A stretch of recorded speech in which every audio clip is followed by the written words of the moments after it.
We have trained 10,000 salespeople from around the world, and we have determined that there are these 5 core success factors that the top 20% have that you don't end up seeing in the bottom 80% of the sales force. Now, I didn't always know this.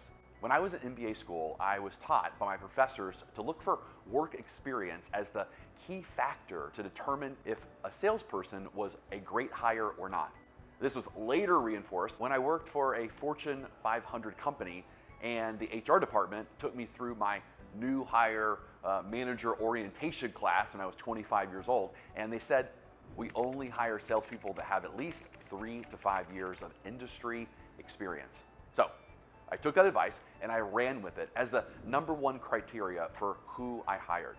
The problem I ran into was I started realizing that sometimes I hired people with industry experience that ended up being top salespeople for me, but a lot of the time, those salespeople that had industry experience and even awards on their resume, such as President's Club winner, didn't always correlate to the same success when I hired them for my company. So if it's not industry experience, then what does predict if a salesperson is going to be successful? And why were my MBA professors and the HR training I went through wrong? In this video, I'm going to share with you what I believe are the 5 core success factors that I look for at FPG.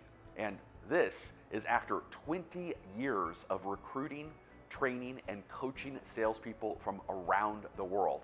I have seen my share of those that I really believed were going to be great. And of course, they failed.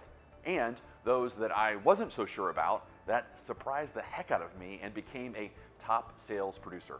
So for those who don't know me, I'm Jason Forrest, CEO of FPG.com, where we recruit, train, and build the best sales teams who want to be known for as having the best sales experience in their industry. I do these videos because I don't want you to waste your money on bad sales advice. So I want to offer you advice that's better for free. All right, since we are a sales recruiting company, our clients are giving us their money because they either don't have the time or the skills to recruit a top salesperson for them.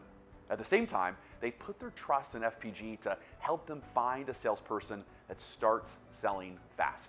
Look, I understand this level of trust that is given to us because I have been there when I have to have salespeople start selling fast to help turn my company around to become profitable.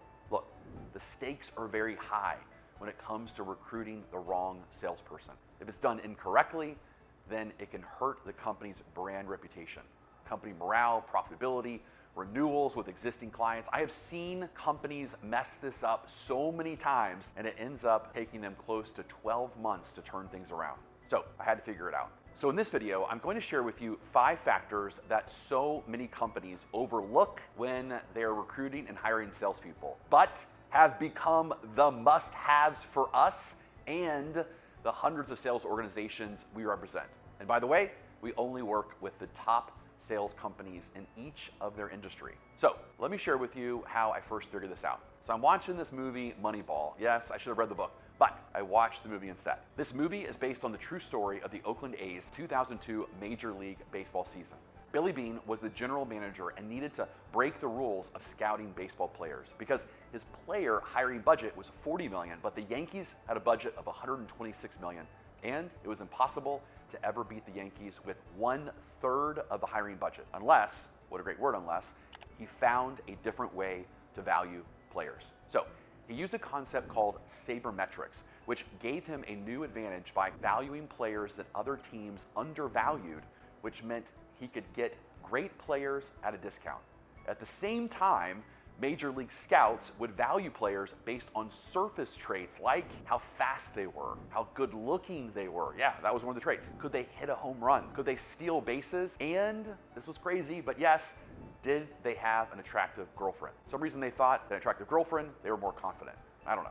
By looking through the lens of mathematics, Billy Beane realized those traits were not predictive indicators that meant a new recruit would become a successful baseball player. He realized that teams were overvaluing these surface traits, but in the end, what really mattered was could they get on base. Even if the player bunted and got on base, that player was more valuable than the players who would occasionally hit home runs that everyone loved to see, but they barely got on base. So in that 2002 season, the Oakland A's and the New York Yankees both achieved 103 wins, which is crazy. But the Yankees paid $1.2 million per win, and the Oakland A's only paid $388,000 per win. Billy Beane was the pathfinder that forever changed baseball. Every team since that season has copied the Oakland A's recruiting strategy. So while I was watching this movie, I realized that I was doing the same wrong things that professional baseball scouts were doing to overvalue players. I was just doing it to overvalue salespeople. And the biggest one I was locked onto was industry experience. So right now, I want to share with you, after analyzing thousands of salespeople from around the world and then narrowing them down to a sample of 100 top producers that we call coachable gumps. Yes, inspired by my last name, Forrest, of course. There's these 5 core traits that make them the best in their industry. And again, this is regardless of their professional appearance, age, outward energy, or of course, industry experience. As I go through each core trait, I want you to determine, based on my description, if the people on your sales team have this trait. So write each salesperson's name you have on your team down on a page in front of you, so you can write if they have the trait or don't have the trait next to their name. All right? Are you ready? Because here are the 5 core traits of a top sales producer that, again, we call a coachable gump. The first factor of a top sales producer is, are they coachable? See, being coachable is when the sales manager gives advice or direction on how to move the sale forward or a specific strategy to execute the salesperson, and the salesperson, of course, says, look, I'll try it and let you know how it goes. The one who is not coachable will have 100 questions and what ifs before they execute, such as, hey, Jason, have you thought about blank, or are you sure this is going to work and not be a waste of time? When the salesperson isn't coachable, the sales manager has to use up a lot of internal energy and time to persuade the uncoachable person to try something new. So right now, I want you to write next to each name of your sales people a big C next to the person that is coachable, a little c if they are kind of somewhat coachable, and don't write a C next to their name if they are not coachable. All right, the next factor of a top sales producer is, are they goal-oriented? See, being goal-oriented means the salesperson knows their sales pipeline without being asked. They're always clear on their sales targets and their strategy on how they're going to move their next deal forward. When the salesperson is not goal-oriented, you have to come to them and say, hey, can you tell me what you have in your pipeline and what your forecast is for the month? And of course they say, oh, yeah, can you give me to the end of the day? Oh, crap. I need to get into my CRM to pull a report. Hey, can you reset my CRM password? Because I can't really get in. All right, so now, right next to your salesperson's name, a big G if they're goal-oriented, a little g if they're kind of goal-oriented, or no G if they don't know their CRM password. All right, the third factor of a top sales producer is they're unleashed of sales excuses. Excuses such as, look, people aren't buying right now because of the interest rates or the economy, or I got this COVID thing, or you know what, I'm afraid if I don't discount the price, I'm gonna lose the sale.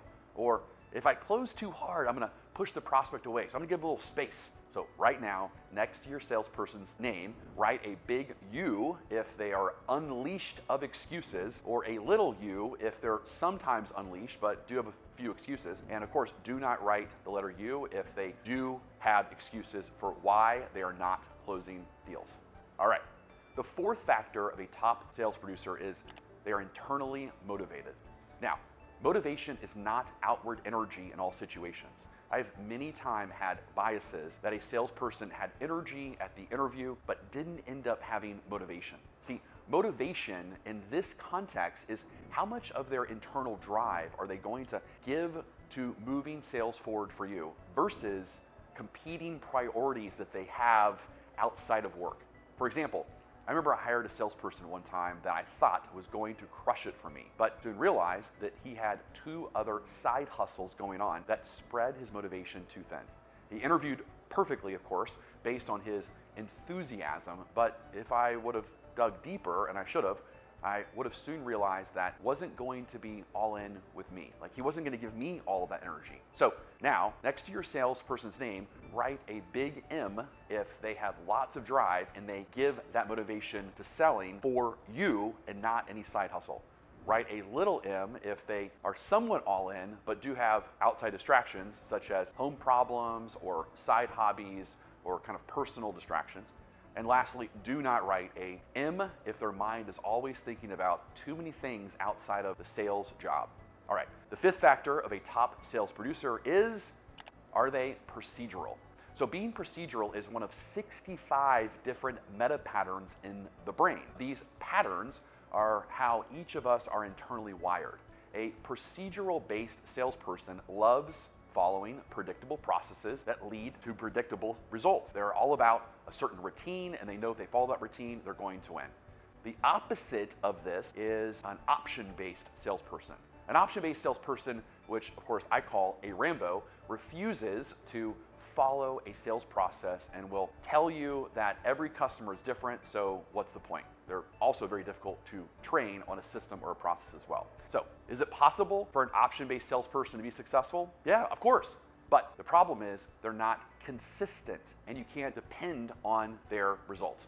You will never know if they're going to have a great month or a horrible month because they don't follow a process. So, right now, right next to your salesperson's name, a big P if they are procedural, a little p if they are somewhat procedural, and do not write a P if they are option-based. All right, there you have the 5 core factors that make up the top 20% sales producers in the world. Again, they're called coachable gumps. So, how did you score? Do you have anyone on your team that is a all-in coachable gump? If you do, are they your top producer? And if they are your top producer, did they come with industry experience or not? In most cases, when I do this exercise, most coachable gumps did not come with industry experience, but the ones on the team with industry experience are not coachable gumps and therefore are not top producers. Look, I know I should not get caught up in the should-haves of my past mistake, but it's amazing how many mistakes I made in my early years, not hiring coachable gumps and instead locking on to the must-have industry experience that I was taught so early on. So, my hope is for you that you learn from the mistakes that I have made along with the thousands of hours of research that my team at FPG has used to come up with our Moneyball of sales recruiting. May you stop hiring salespeople based on the surface qualities that don't matter, but instead start hiring salespeople for the 5 factors that predict a future high sales producer for you. Just imagine if you had 5 more coachable gumps than you do right now. How many more sales would your company be earning? How many more employees could you employ with that increased sales revenue?